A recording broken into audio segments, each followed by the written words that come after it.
All righty, perfect. Well, thank you everyone for joining us on Saturday morning and spending your time with us. As you know, I am Vrunda, and it's such a pleasure to always have all of you here. I'm super excited about the webinar today. This is definitely something new that FACS has done. And we have a representative from IERF, Emily, who's joining us today. And she's going to be sharing a lot of pearls with all of you. And I'm sure the information that you learn from today's webinar is going to help you save time, money, and it's going to make this tedious process really easy for you. I do see we have a few people still joining in. And in the meantime, I'm going to go ahead and talk a little bit about what we've done. And all thanks to all of you, our FACS volunteers, FACS team, as well as all the people who've been so supportive of FACS in the last 6 years. 2022 has been awesome. We completed 6 years of a Facebook group. In 2016, when we started on Facebook, we had 9 volunteers, a lot of whom are present in this room today. Dr. Bhupinder Singh, Derek, Ravneet, Amreen, everybody, Rekha, everybody has been so phenomenal. And now in 2022, we're close to a family of 10,000 members. So thank you to our wonderful community for everything. We had some amazing milestones. The thing that I love about this community is the feedback that we receive through emails, through DMs, and purely based on your feedback, we've continued with all of our free webinars, and I'm super excited about today's webinar, like I mentioned. I also wanted to share with all of you that this year FACS started a couple of new services, one of which was the post-evaluation basic. A lot of physical therapists and physical therapy assistants had students had reached out, informing us that how expensive it was to find more information about, just general education courses, or like they needed more assistance specifically with clinical education courses, not necessarily professional deficits. And for those reasons, we started a very basic service, which is known as post-evaluation basic. And this service helps you with finding more information about that. A lot of times students need more information about, they need the information for more quickly. And for those reasons, we've actually also started an expedited service where you actually get all of the information within 3 days.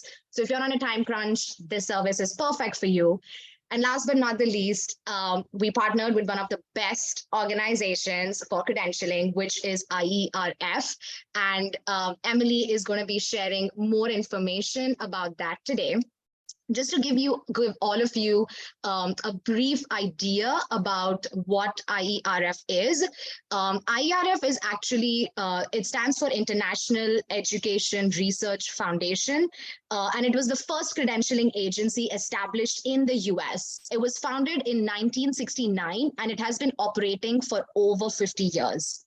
The IERF office is located in Greater LA area, and IERF is one of the 3 credentialing agencies authorized to do an evaluation for physical therapy, as well as physical therapy students who are going through the licensure process. Today, I'm joined by Emily. Emily is the Director of Evaluations at IERF.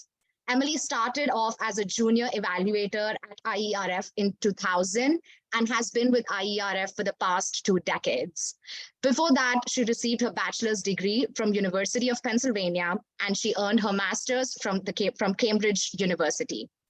She has been active in the field for over 20 years and has presented at various conferences regionally, nationally, as well as internationally, and has contributed to numerous publications as well. She currently serves on the AACRAO's International Education Standards Council. Emily, thank you so much for joining us today, and the stage is all yours. Thank you so much. I'm going to work on sharing my screen. And if folks can just let us know if you can see that, or if Vrunda, you can just give me a shout out since we realized that I can't see the chat. Yes, excellent. So yeah, welcome and thank you again to everyone for giving up part of your Saturday to be with us. The purpose of this webinar, just to repeat, if you're applying or thinking about applying for physical therapy or physical therapy assisted licensure in the United States, but completed your training outside the US, then a credentials evaluation report is needed. Now, what is an evaluation report? It's typically required by the state licensing boards. To my mind, I think there's only one, probably New York, although you'll have to check, that does its own evaluation. But otherwise, nearly every other state will require an evaluation report if you completed your PT training outside the US, and that report is done externally by an agency like mine, IERF. So what does the report do? First and foremost, it determines whether the state's minimum educational requirements have been met by looking or doing an in-depth analysis of your training. So part of that also includes making sure and verifying that the proper academic records were received, confirming the recognition of the school, and confirming that you're eligible to practice as a PT or PTA in your home country or country of study. If the school's not recognized or you're not eligible to practice with the training you completed, then an evaluation report would not even be provided for you. So those are the things that an evaluation report provides. So who are we? Rhonda mentioned this, but we are, again, the oldest credential evaluation service in the United States. We happen to be based in the greater Los Angeles area, but as you can imagine, everything's done by mail, and we service the majority of state boards across the country. We are one of 3 agencies authorized to provide PT and PTA licensure evaluations. This authorization is from the Federation of State Boards of Physical Therapy, because they are the ones that have established the standards and the criteria, or the foundation for the criteria for evaluating internationally educated PTs and PTAs. So, and those are the ones that the state boards use as the basis of the analysis. So because of that, in order to be recognized and authorized by FSBPT, part of that means that our physical therapy content evaluators have to be trained by them and have to pass that training, of course, for the evaluation process. And then last but not least, we're also a founding member of the National Association of Credential Evaluation Services. Because what we do is not regulated by the government, this body helps provide a recognition conduit. So if you're a member, that means that we follow standards, and we have, particularly when it comes to business ethics as well.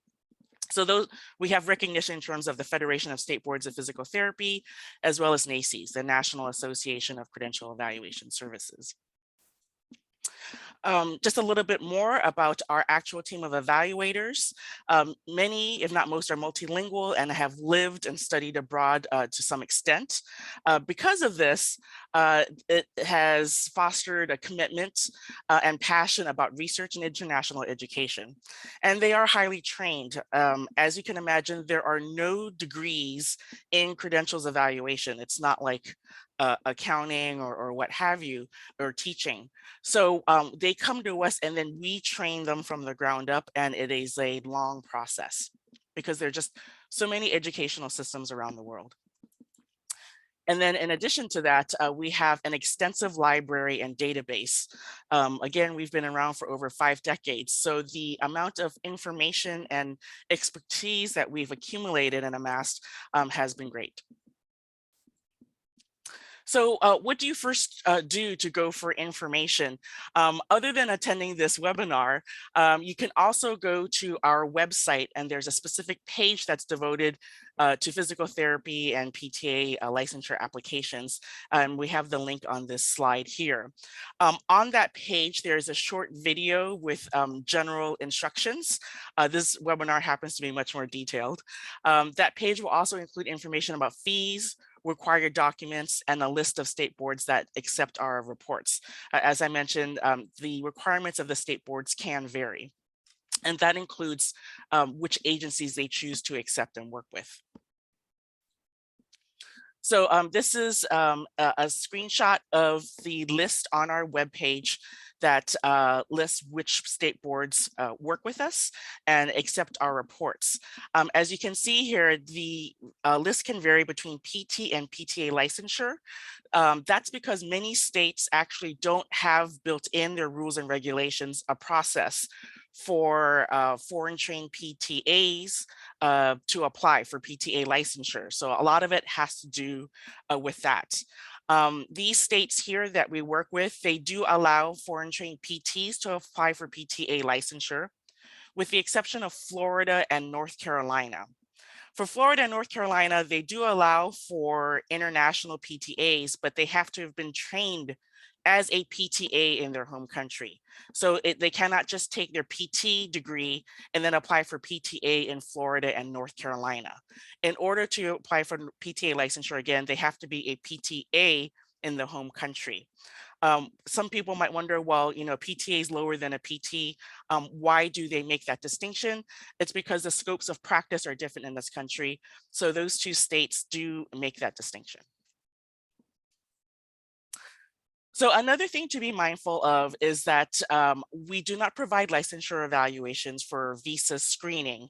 The evaluation process for licensure can include visa screening for those who do not have immigration or work papers for the United States. That's a much more involved process for an already involved process, and we do not provide that. So you would need to look to the other two agencies. We provide reports for those who already have immigration and work papers arranged or they're already in the works. So on to a very important piece of information, although everything's important, the required documentation. This is a piece that you really want to pay attention to because it will make your life easier and minimize any frustration and back and forth. So first and foremost, the documents here in this list must come directly from the school to IERF. This is important, and this is a requirement of the state boards and the Federation of State Boards of Physical Therapy. So what documents are they? That includes the official transcripts or mark sheets for each year of study, a certified copy of the degree certificate, hours information if that is not already provided on the transcript. The hours information must include the hours of theoretical instruction versus laboratory instruction versus the internship. So it's just not enough to provide general hours. It has to be broken down between the type of instruction, theory versus laboratory versus the internship. And then we do need general internship information. For example, the hours, where the internship was completed, and then the patient population, what types of patients were dealt with. So it's not enough to just say internship was included. We do need information about the internship itself in terms of how many hours, where, and whom was being treated. And then this is also very important. It's a lot of paperwork, as you can see. Syllabi is needed for each course, particularly each physical therapy course. Because it's a detailed curricular analysis, we need to know the content of each course. So it's not enough that the transcript says physical therapy 1 or musculoskeletal care. We need to know what is actually the content within that course. So the syllabi are important. And what's very important is we may receive syllabi, but we cannot use it if we cannot match it to the course titles on the transcript. So that's very important, and that can be a holdup. Again, when we receive the syllabi, they have to actually match the course titles on the transcript so we know what content was covered. And that is very important, again, for the curricular analysis to say, yes, these educational requirements have been fulfilled and satisfied. So some additional notes about the documents. We've had situations where the applicant submitted us the documents, but they were maybe in a sealed envelope from the school. Unfortunately, they cannot come from the applicant. The documents that I showed on the last slide have to come directly from the school. That's a state board requirement and FSBPT requirement. they cannot be sent electronically by the school unless it's official and secure. So regular emails with plain email attachments are not allowed because the integrity can be compromised. For example, when you have a plain email attachment that's a PDF, it's very easy to tamper with. They have to go through for it to be electronically accepted, it has to be through a secure file transfer system, like a portal that requires a password or login credentials, because that minimizes any chances of tampering. So it has to do with security. So because of this, few are able to satisfy this requirement. So we end up defaulting to having them sent to us directly by physical mail. We have also received questions where maybe someone has applied to another agency, but is now wants to switch over to our agency. So they want to have those documents sent to us by the previous or initial evaluation service. Consideration can be given on a case-by-case basis. The reason why we have to look at each case is because when we do the reports, we have to be able to certify that there is no tampering. And that's why we say we have a statement that says that they were received directly from the institution of study. If it's not, then we have to make sure that we can justify and confidently certify that there was no tampering involved, that there were no external forces involved. TOEFL.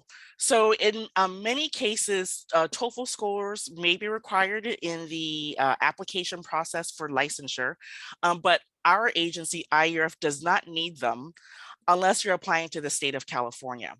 The state of California requires that we report the TOEFL scores and include them in our evaluation report. But in most other states, most other cases, those TOEFL scores, if required, are sent directly to that state.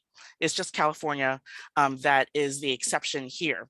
And TOEFL scores are required for California for PT licensure, but not PTA licensure. We do have an account with TOEFL. There's the code that you can give them if you are applying to take their exam. And because we have an account with a portal with login credentials, we are able to receive those scores electronically and securely. Okay, and then there are a couple of documents that may come from the applicant instead of the school directly. This includes professional English translations. The important part is that the English translations, if the documents are not issued officially in English, the important part is that the translations that are done professionally, but the applicant can submit them to us. And then we also ask for a copy of the PT or PTA license registration certificate from home. It's fine if it's expired, it doesn't have to be current, but we just like to have that as part of the supporting records to complete the file.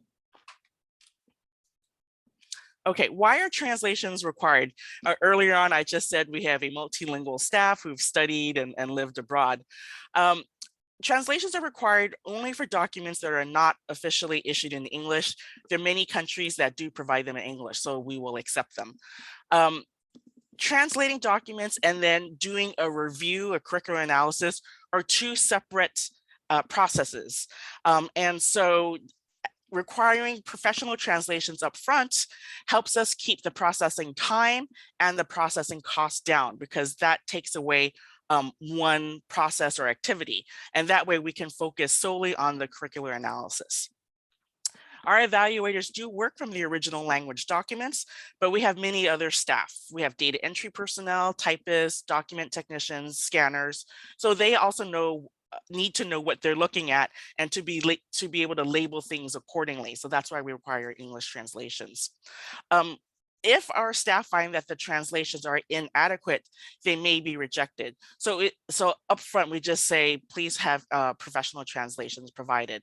These professional translations, they can be acquired in the US or abroad. We don't have specific requirements in that regard. For certain places, it may be cheaper to get them abroad, so it's really up to you.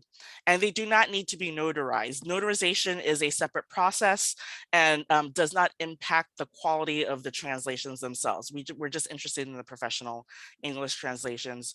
Again, if the documents are not officially issued in English. So notarization is not necessary. Okay, processing time and costs. This is an important piece for everyone. So for the first report, it is $475 US.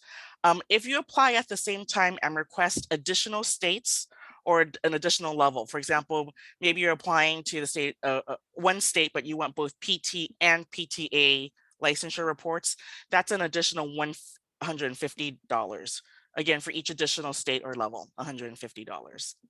Now, once we receive everything we need in terms of the documentation, the evaluation will take approximately 3 months.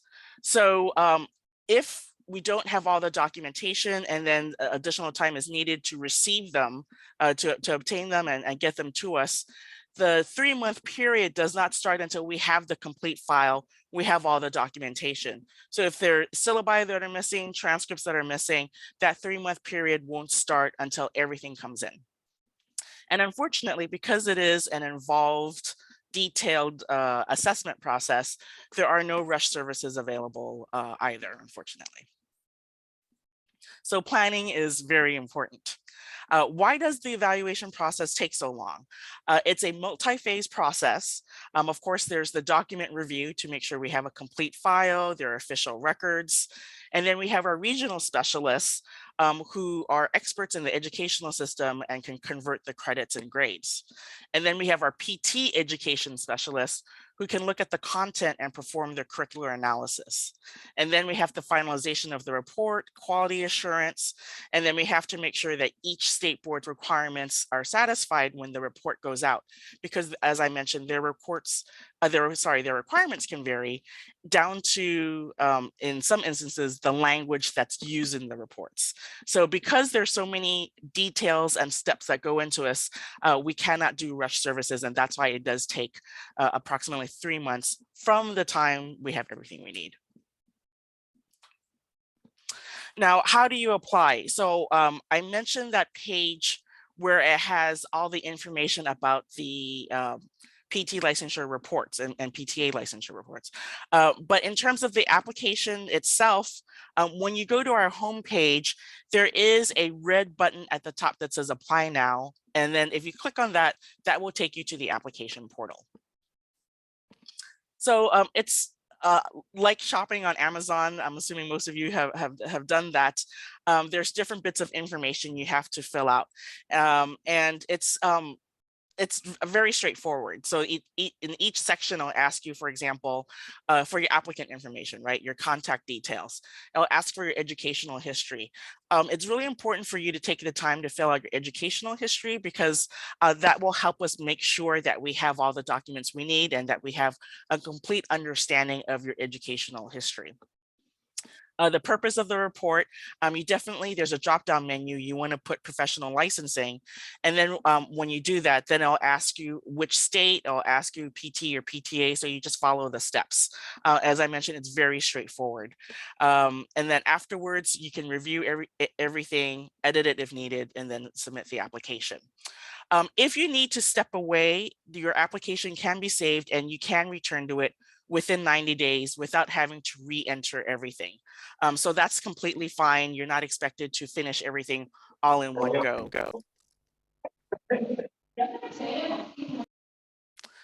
Yeah, so you do have that option. But after 90 days, unfortunately, that temporary application will expire and then you'll have to start all over again.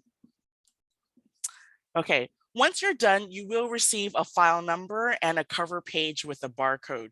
So the best thing you can do for yourself is whenever anything is sent or emailed, whether it's a question or additional documentation, have your file number included on there. There is a page that you can print out with a barcode that you can have included so we can scan. This is with regard to documents, not emails. But if you cannot have your school include that cover page, don't worry. The important part is if they can include the file number. The reason why that is important is because we've had applicants with name changes, and it can present a challenge to match up the documents to your application. So that's why it's important to have the file number included whenever and as often as possible. If it's not included, we will most definitely make every effort to match them. And I would say in most cases, we're successful because we'll look at other details that are provided. But there have been situations where the difference in the names and the name changes can be so different that they get missed and they don't get matched up. So the file number will just help expedite everything. So this is the process for most states.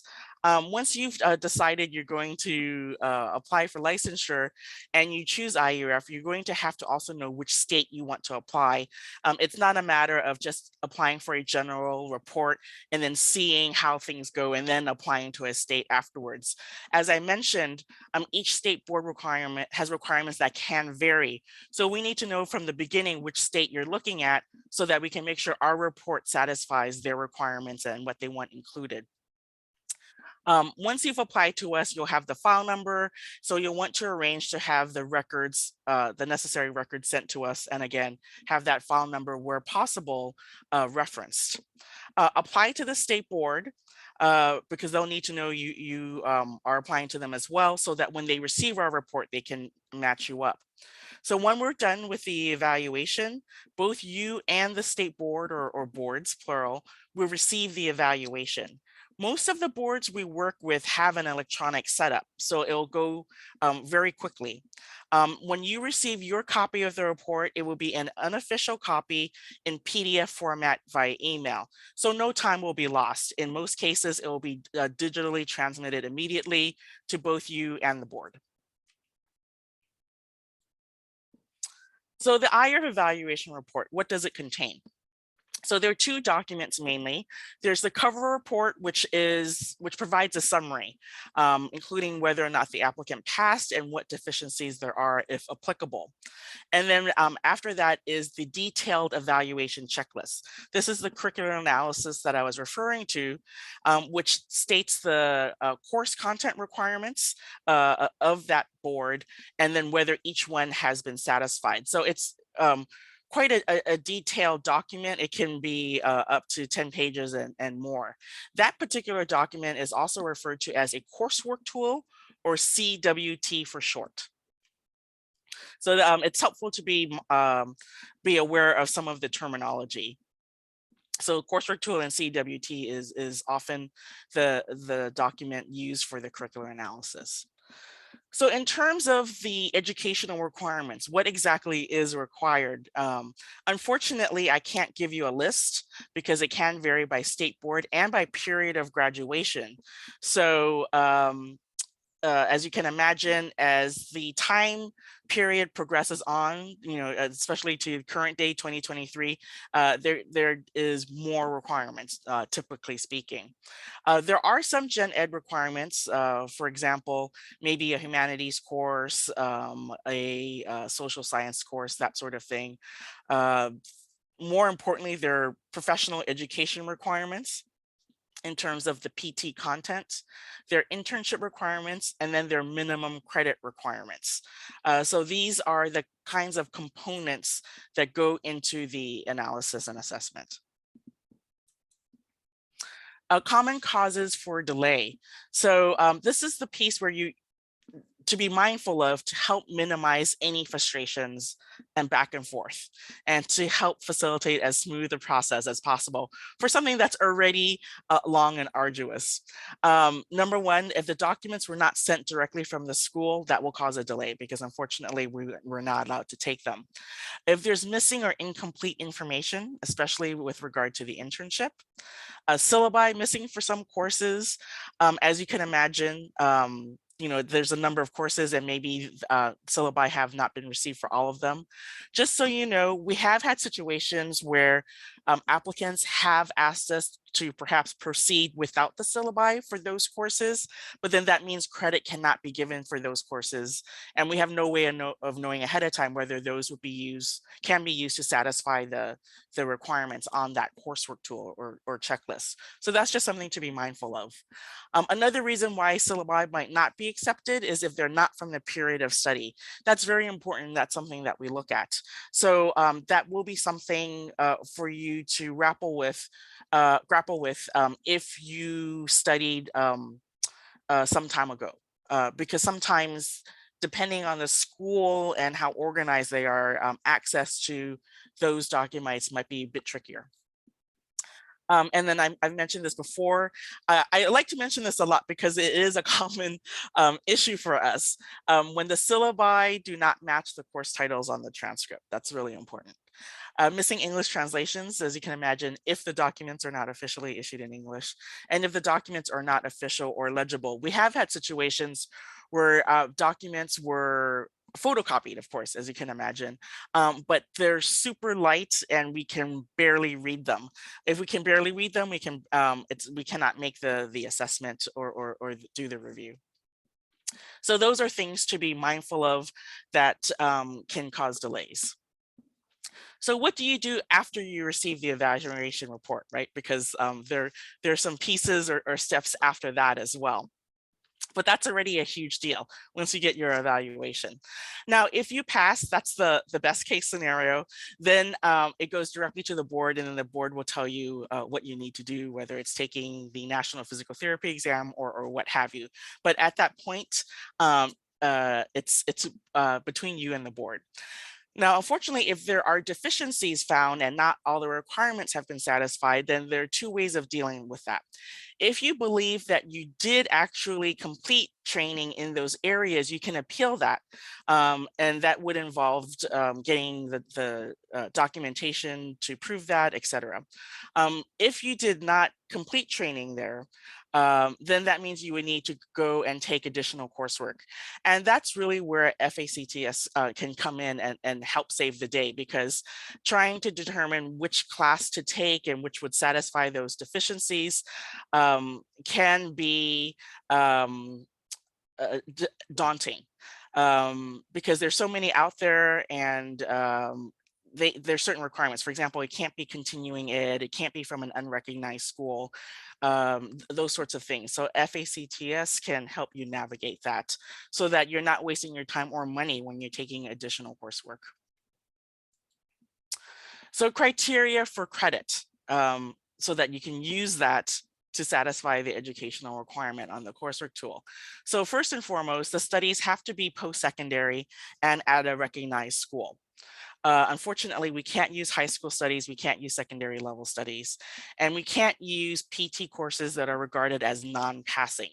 So again, it has to be C and above for those PT courses. If it's below a C, which includes a C minus, then credit cannot be given, and that course might have to be retaken if it's the course that addresses a particular requirement. If you have other courses that can satisfy that requirement, then maybe that course is not needed then.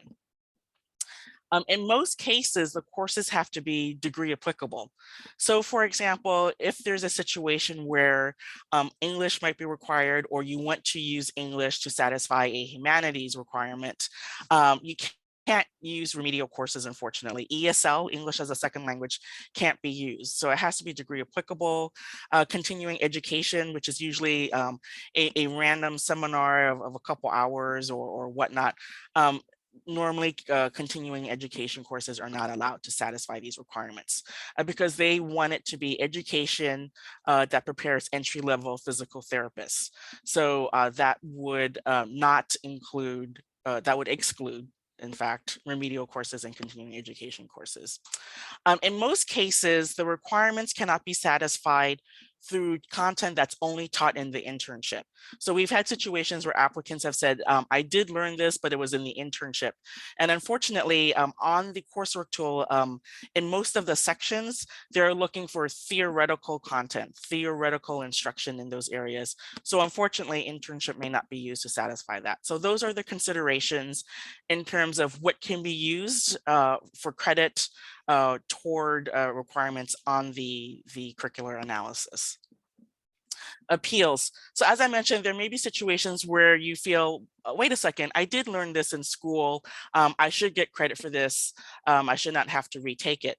So there should be a letter outlining, what's being appealed and the reasons why, and then we need the evidence.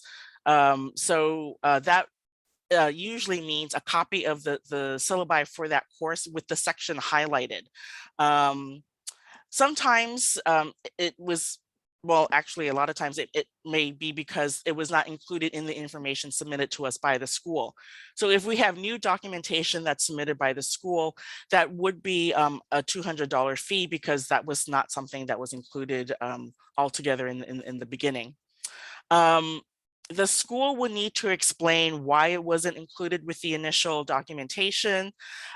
Usually it could be in the form of an updated syllabus or an addendum to the syllabus, because a lot of times if it's an official academic record, they can't just go around changing it.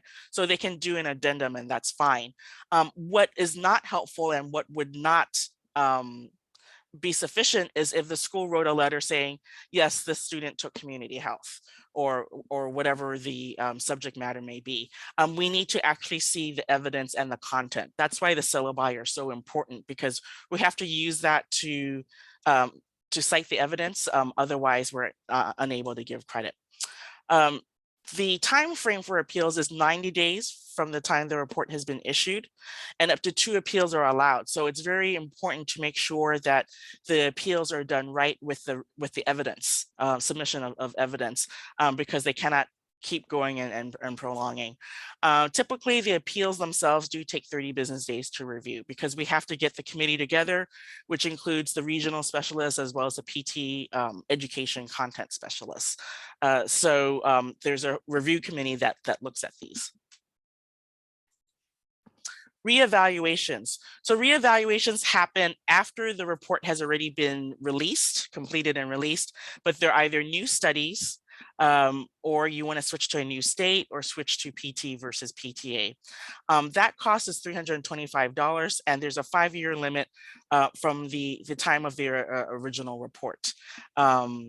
So for example, we've had someone try to come back 20 years later, and unfortunately, when it's 20 years later, believe it or not, they do have to start the process over again.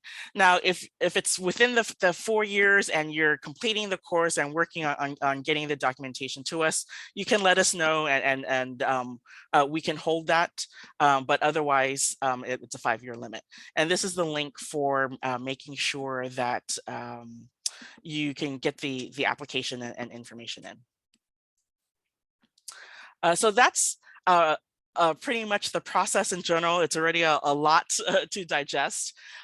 One other takeaway I want to have for everyone is the best way to reach our case managers. We have incredible case managers who've been doing this for years. They're very knowledgeable.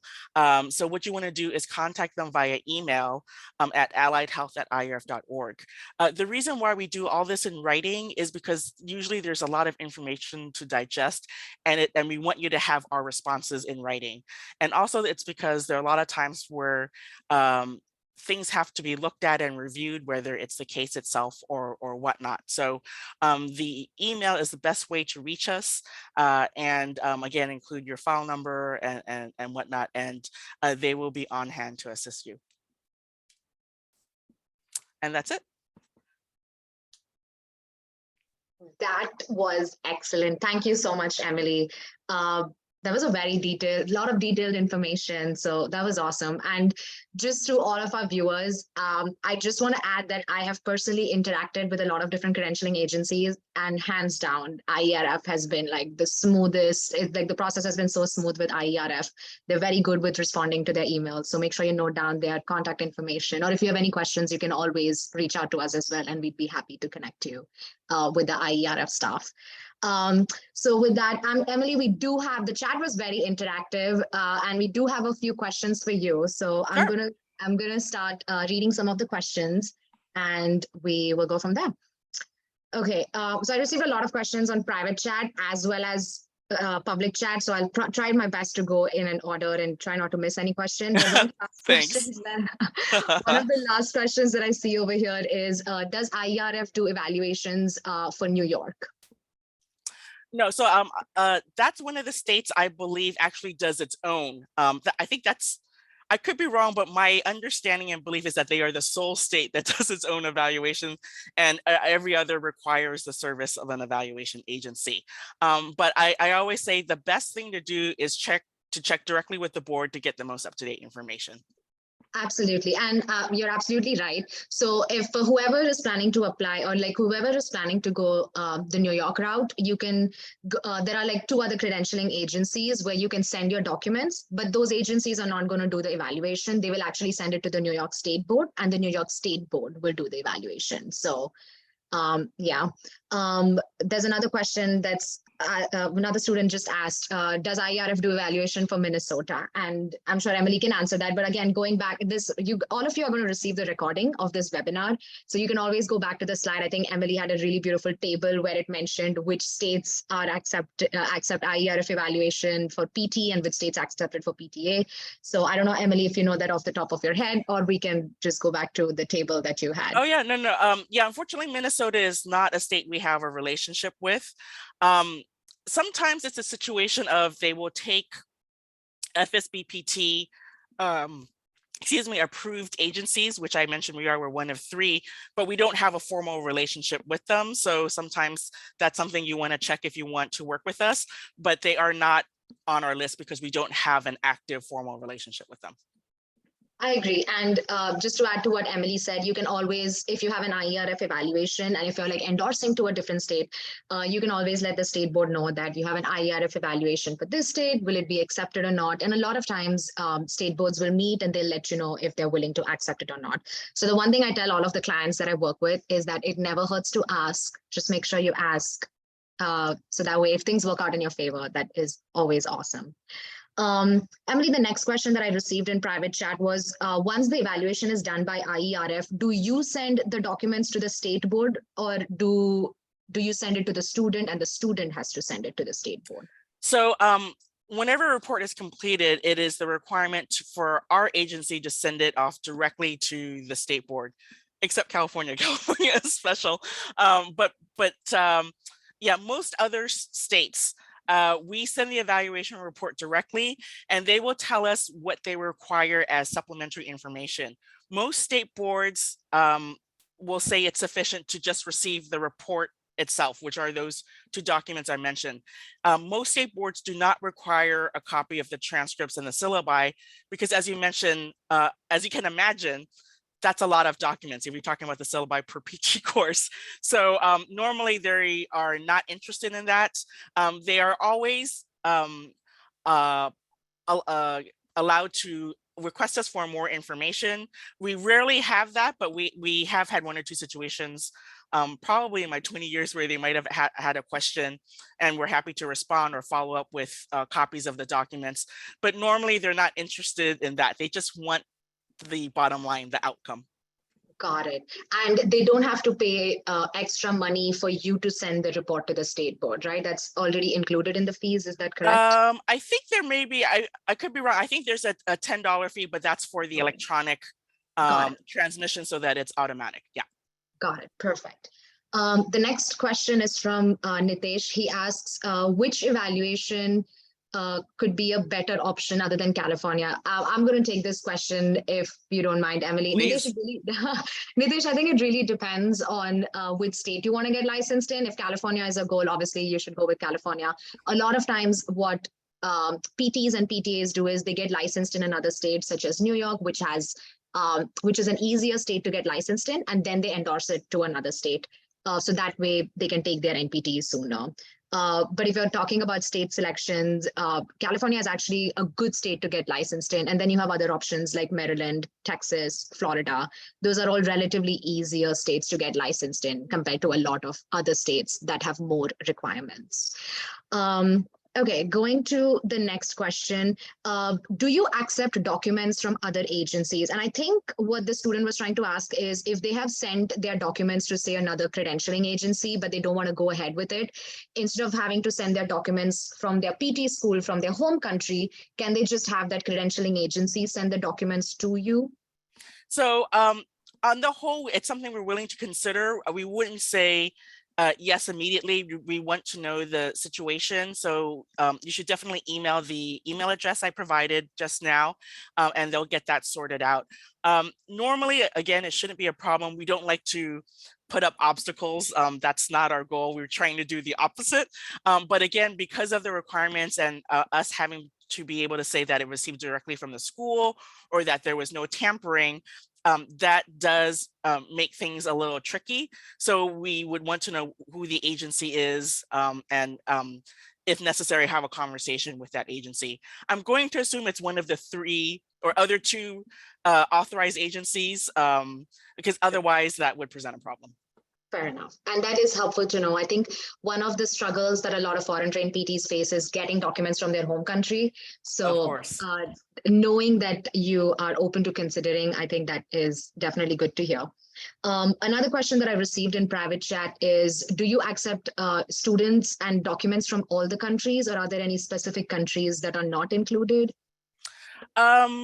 For the most part, there are no countries we turn away, but I can say there are some countries that maybe don't, it may be more difficult for them to get documents, and then they end up not being able to satisfy our document requirements, or it's a situation where maybe they don't really have a PT in that country. So it's hard for us to be able to say, yes, they're eligible to practice as a PT. This is proper PT training. So we don't want them to waste their efforts and money on a report that would end up being not having a lot of credit. So those are the kinds of situations where we might turn them away, mainly because they're unable to get the documentation. But otherwise, we do all countries. Perfect. Thank you. I see another question in chat. Is it possible to save our records at IERF for more than 5 years, even with additional payment?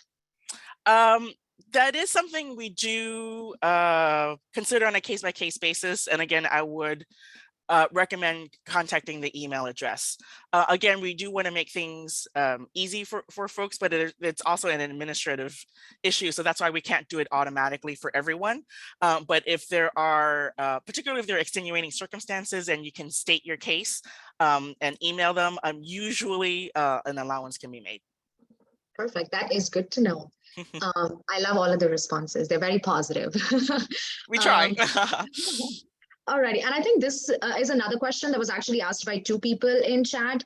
So the question is, if you were temporarily licensed in another country that was different from your home country, do you need to include your licensure information and certificate from that other country as well, or do you only need licensure information from your home country? So what we say is, if you were licensed in any other countries, we just like to have a copy in the file. It's really more supporting records than anything else. We will not hold up your case. It will not impact the outcome of the case, but we just like to have it as supporting information for a full file, if anything. But if they're just scans and photocopies. And again, if they've expired, it doesn't matter to us because again, it doesn't impact the outcome. Got it. Perfect. I see 2 more questions in chat. Can we apply for PT and PTA evaluation at the same time, like with IE? Absolutely. Yes. And it's cheaper to do it that way versus to wait and then do it afterwards. So if you want to, you are absolutely allowed to, and you can mark it off in the application. Perfect. That is good to know. And within how many days the records from home college is required to be submitted once we begin our evaluation? So I think what they're trying to ask is, once they open a file with like their account with FCCPT and they pay with IERF and they pay you, how much time do they have to submit their documents? I know there are other credentialing agencies where if you don't submit it within X number of months or X number of weeks, they are going to forfeit the money and they close the case. So is there anything like that with IERF? So we will hold the file for 2 years. I think there is a period where if there's inactivity, I apologize for not knowing that. It might be 4 months where there might be a reopening fee.